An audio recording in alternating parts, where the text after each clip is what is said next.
Trackside Talks. This is Carlos Sainz's birthday edition, and we're going to be going over some of Carlos' results on the season and figuring out, why he struggled a bit and falling behind his teammate Alexander. And also, we're just going to be reviewing the Dutch Grand Prix and looking ahead to Monza. Yes, thank you for that, Zachary. We are, first of all, we're going to be going over, it is Carlos Sainz's birthday, so we are just going to be analyzing his performance throughout the season. Admittedly not the strongest. Did he make the right decision going to Williams? I believe so. I believe that he may not have affected Williams through, his own driving, especially. I think he's not done the best this season, but I think he has really pushed Alex and been almost a mentor to him.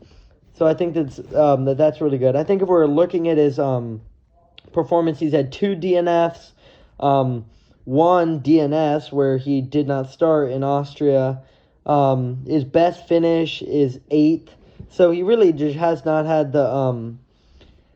the best overall season, but yeah, it's not been looking amazing for him, but I hope that we can turn it around in the second half, and that, he got just really unlucky yesterday. Not a great opening to the season for him, but hopefully he can turn it around and make his way back to one of the top teams so he can start to win races again. Yeah, and I think something also that has hurt his, championship standings and things is that a lot of the midfield drivers have had, one decisive, very good result, like Ali Behrman, the P6 he just had, or Esteban, the P5 in China, or Isaac, the P3 he just got, and Alex just keeps getting these P5s, P6s. He looks very good in that car, so I think he just needs one really good and partially lucky result to get him back into a groove and to get him a good chunk of points here and get him caught up with the rest of the midfield, because I think he, has been a bit of misfortune, and I think he's a better driver than he's showing this year. And also, obviously, it is very tough coming into a team for the first year, especially with a teammate like Alexander Albon, who has been at that team for so long and gotten better every single year he's been there. Yeah, completely agree. I think that's a good point that you make with the he needs one good result. I completely agree with that. The midfield is so close to each other in driver's standings that really he just needs one surge forward to kind of get back to where he was.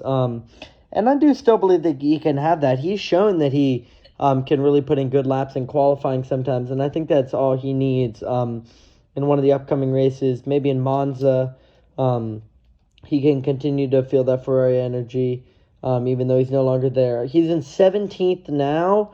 I see a world in which he finishes between 10 and 13, so I think we'll see a comeback in the second half for him, but we can hope. Anywho, happy birthday to Carlos Sainz. Now we will just be going over the race in Zandvoort. I just have one more thing to add about Carlos real quick, as I think, Monza is going to be a good track for Williams because they obviously have a lot of straight line speed. And I think it should be interesting to see how him and Alex do and if he can outperform Alex maybe, because it was looking like he was going to outperform him this Grand Prix until William crashed into him and then he got the penalty and really spiraled down there. Yeah, completely agree. I thought, his qualifying was very impressive. P8, it was a good lap. So yeah, I'm definitely disappointed with the result of the race yesterday, but we move forward. Anywho, on to the race in Zandvoort. Winner Oscar Piastri. He looked good. I thought at one point, I thought throughout most of the race that Lando was going to catch him, but he just got super unlucky, and I just feel terrible for him because I feel that this could maybe the nail in the coffin or the swing in the title fight. But Max got second in his home race, and then Isaac Hadjar securing his first ever podium as a rookie driver. I'm so happy for him.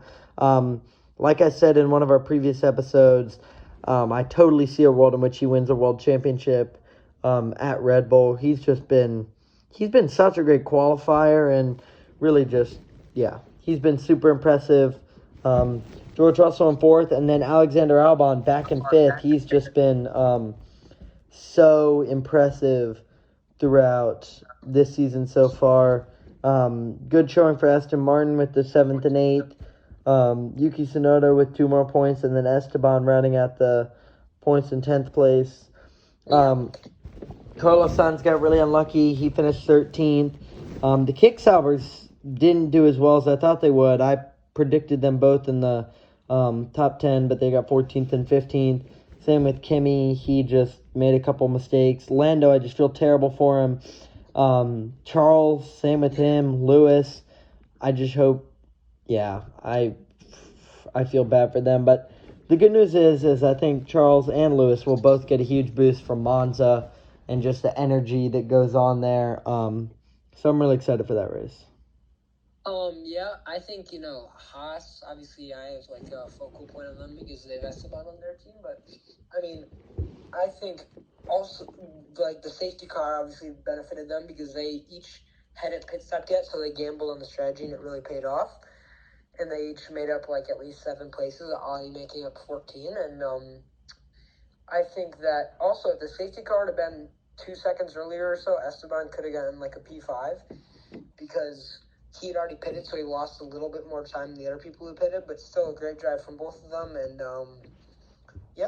good team strategy or lucky team strategy, however you want to look at it. And hopefully they carry this into Monza, but I have a feeling the Haas car might not be too quick around Monza. I'm just really excited. I mean, although Monza's a really easy track, it's always just fun to watch. The Tifosi are always bringing the excitement, the run down to turn 1. It's called the Tempo of Speed for a reason. It's a fun track. So now we're going to be moving into our prediction time for Monza. But before we do that, we do want to remind you guys that we are in a subscriber war with the other Trackside Talks. The updated standings are they have 64 subscribers and we have 32 subscribers, so they have double our subscribers for now. So make sure to get subscribed. Really trying to catch up to them, and it would mean the world to us if you could subscribe. So as of the race predictions for Zandvoort, we tallied up the points, and we each finished with 6 points in our predictions, which brings the total for the season up to Sam, 17 points, Zachary, 19 points. So Zachary's still in the lead by 2. But I feel like Monza, I can reel it back in and take the lead. No way. No, 100%. So, yeah, now we are going to go ahead and make predictions for that. You can start. All right, so my first place here, it's going to come as no surprise, Oscar Piastri. And then second place, I have Lando Norris. And then I'm going to go third place, George Russell here. Fourth, Lewis Hamilton. Fifth, Max Verstappen. Sixth, Charles Leclerc. Then seventh, I'll have Alexander Albon. Eighth, Isaac Hadjar. Ninth, Kimi Antonelli. And 10th, Liam Lawson. Okay, honestly, good list overall. Yeah, I like it. For me, in first place, I'm going to go with Lando instead of Oscar. I think he's just hungry. He was just absolutely so dejected after this race, so I think he's going to really want to fight for it in this race. I think he definitely had the pace to win yesterday. Just got unlucky. In second, I have Oscar. Another 1-2 for them. In third, I have Charles. In fourth, I have Lewis. In fifth, I have Max. Sixth, I have Alex. Seventh, I have George. Eighth, I have Lance. Ninth, I have Kimmy. And 10th, I have Carlos. So we are going to get back to you guys after this race. Tally up the points again, and we'll just see where we're both at for the season. I think we're getting the most exciting part of the season too now. I mean, Yeah, I completely agree. Good. So excited to watch this. Yeah, definitely. We got Italy, then Baku. I mean, I'm super excited. So yeah, stay tuned for the next episode. Make sure wherever you're listening or watching this, YouTube, Spotify, just make sure to follow, subscribe to all of our different platforms, Spotify, YouTube, and Instagram. They're all under the name Trackside Talks. And that is all we have for you guys today.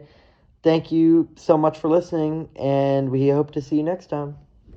See you.